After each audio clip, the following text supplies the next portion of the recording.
வணக்கம் நண்பர்களே. உங்கள் மன ஓட்டம் எனக்கு தெரியாமல் இல்லை. ஒட்டுமொத்த தமிழ்நாட்டுக்கே ரிசல்ட் வந்துருச்சு. எங்களுக்கு என்ன எங்க ரிசல்ட்டு அப்படிங்கிற உங்களுடைய மன ஓட்டத்தை என்னால் புரிஞ்சு கொள்ள முடியுது. கிட்டத்தட்ட ஒரு 2.5 வருஷமா மாவட்ட நீதித்துறை வேலைவாய்ப்புக்கு அப்ளை பண்ணி எல்லாம் முடிஞ்சு இன்னும் ரிசல்ட்டுக்காக ஒரு சாரார் காத்துக்கிட்டு இருக்கீங்க. சரிங்களா?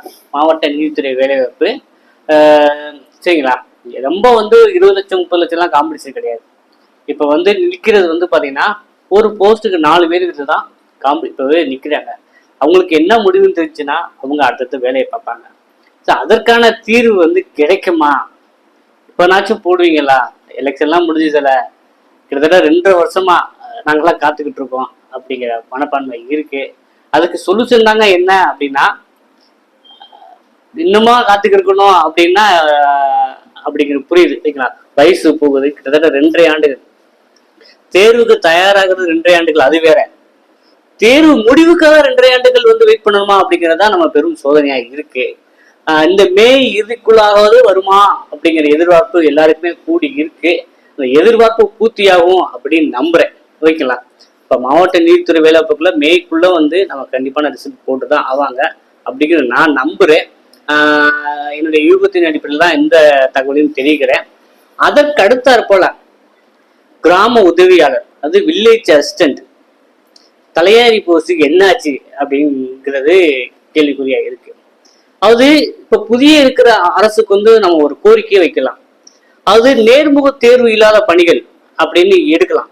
ஏன்னா மத்திய அரசு பணிகளே கிளரிக்கல் கேடல் அளவுக்கு பாத்தீங்கன்னா இன்டர்வியூ கூடாது. ஒன்லி பாத்தீங்கன்னா தேர்வு அடிப்படையில நீங்க பேங்க்ல கிளர்க் எக்ஸாம் கூட தேர்வு இல்லாம தான் எழுதுறாங்க. சரி, அது தேர்வு வைத்து இன்டர்வியூ கிடையாது, ஒன்லி சான்றிதழ் சரிபார்ப்பு மட்டும் தான்.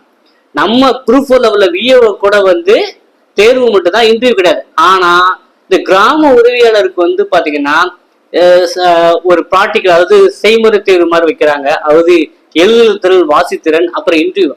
ஸோ இதுல எந்த அளவுக்கு வெளிப்படைத்தன்மை இருக்கும் அப்படிங்கிறது உங்களுக்கே தெரியும். ஒரு வெளிப்படைத்தன்மை இல்லாத சூழல்ல சோ காசுதான் அங்க முன்பா செயல்படுது அப்படிங்கிற எல்லாரும் மனப்பாடு இருக்குல்ல. வரப்போகிற அரசு ஒரு தேர்வு அடிப்படையில ஒரு நல்ல வெளிப்படைத்தன்மையா டிரான்ஸ்பரன்ஸா எடுத்தாங்க அப்படின்னா ஒரு போட்டித்தலைவருக்கு பாத்தீங்கன்னா ஒரு நம்பிக்கையை ஏற்படுத்தும். இந்த கிராம உதவியாளர் பாத்தீங்கன்னா பக்கத்தில் இருக்கிற பாண்டிச்சேரியில தேர்வு அடிப்படையில தான் எடுக்கிறாங்க. ஓகேங்களா? கிராம தலையாரிக்கு எக்ஸாம் வச்சு எடுக்கிறாங்க பாண்டிச்சேரியில. ஸோ நமக்கும் அந்த மாதிரி தேர்வு வச்சாங்க அப்படின்னா ஒரு வெளிப்படைத்தன்மை இருக்கும். நான் படிச்சேன் பாஸ் பண்ணோம் அப்படிங்கிற வேற, இல்லை நான் சரியா படிக்கல எனக்கு வேலை கிடைக்கல அப்படிங்கிற வேற. காசு கொடுத்துட்டு தான் வேலை அப்படிங்கிறது எவ்வளவு பெரிய நமக்கு ஒரு வருத்தத்தை கொடுக்கறது. சரிங்களா? அப்ப இந்த கிராம உதவியாளர் அடுத்து கிராம ஊராட்சி செயலாளர் பண்ணாங்க. 10ஆம் வகுப்பு மதிப்பெண் அடிப்படையில அப்படின்னு சொன்னாங்க. அப்ப 10ஆம் வகுப்பு மதிப்பெண் அடிப்படையில எடுப்பாங்க அப்படின்னு பாத்துக்கிட்டே இருந்தோம். அதுலயும் குளறுபடி. ஸோ இப்ப எந்த காரணத்துக்காக அதை ஹோல்ட் பண்ணி வச்சிருக்காங்க அப்படிங்கிறது எனக்கு சரி ஐடியா இல்லை. ஏன்னா 10ஆம் வகுப்பு மதிப்பெண் அடிப்படையில அவங்க போடணும் அப்படின்னா கிராம ஊராட்சி செயலருக்கு அப்ப கொரோனா பேட்ச் பாஸ் ஆனவங்க என்ன ஆவாங்க அப்படிங்கிற ஒரு கேள்வி இருக்கு. அப்போ இதுக்குமே நீங்க தேர்வு வச்சுட்டு போயிட்டு எந்த ஒரு பிரச்சனையும் இருக்காது அப்படிங்கிறதுதான் என்னுடைய ஒரு அபாவா இருக்கு. ஓகேவா?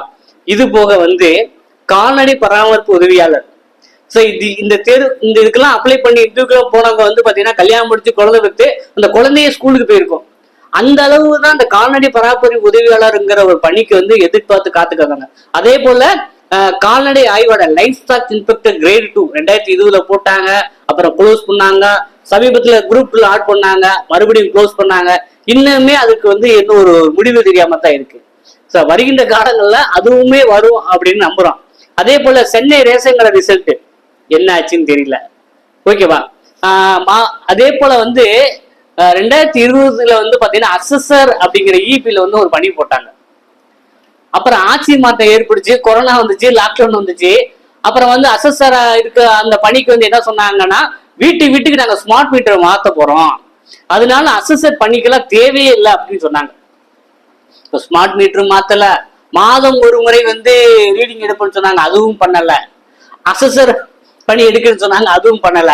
சரி, புதிய ஆட்சினாச்சும் இந்த மின்சாரத்துறையில இருக்கிற காலி பணி நிரப்புறாங்களா, அவங்க என்ன பண்றாங்க அப்படிங்கிறத வருங்காலங்களில் தான் நம்ம சொல்ல முடியும். ஸோ இப்போ பாத்தீங்கன்னா ஸோ நான் ரெகுலரா ஒரு ஃபாலோப்ல இருக்கனால ஒரு சில இதுக்கு என்னாச்சு அதுக்கு என்னாச்சு அப்படிங்கிற கேள்வி வந்து எல்லாரும் கேட்குறீங்க. ஸோ உங்களுக்கான ஒரு தகவலா ஒரு தேரட்டி இன்னைக்கு கொடுத்துருக்கேன். ஸோ இருந்தாலும் இதுக்கான முடிவுகள் ஒரு தீர்வு வந்து வருகின்ற புதிய அரசுனாச்சும் ஒரு முனைப்போட வந்து இளைஞர் நலனில் வந்து ஒரு முன்னிறுத்து ஒவ்வொரு எந்த ஒரு வேலை வாய்ப்புக்குமே ஒரு குறிப்பிட்ட ஒரு கால இடைவெளியில வச்சோம், ரிசல்ட் போட்டோம், முடிச்சோம் அப்படின்னு ஒரு பிளானரோட பண்ணாங்கன்னா இளைஞர்கள் வந்து பாத்தீங்கன்னா மோதி பார்த்துட்டு முடியலன்னா வேற வேலைக்கு கூட போவாங்க.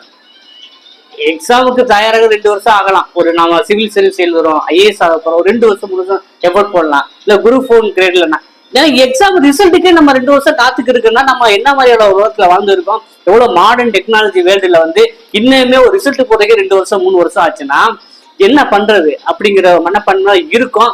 ஸோ வருங்காலங்கள்ல வர்ற புதிய அரசு ஒரு நம்பிக்கையை ஏற்படுத்துமா அப்படிங்கிறது இனி வருங்காலங்கள்லாம் தெரியும். இருந்தாலும் நம்ம நம்பிக்கையோட இருப்போம். தொடர்ந்து இதே போல தகவலுக்கு நம்ம சேனலை சப்ஸ்கிரைப் பண்ணி இருந்தீர்கள். மீண்டும் சந்திப்போம். நன்றி, வணக்கம்.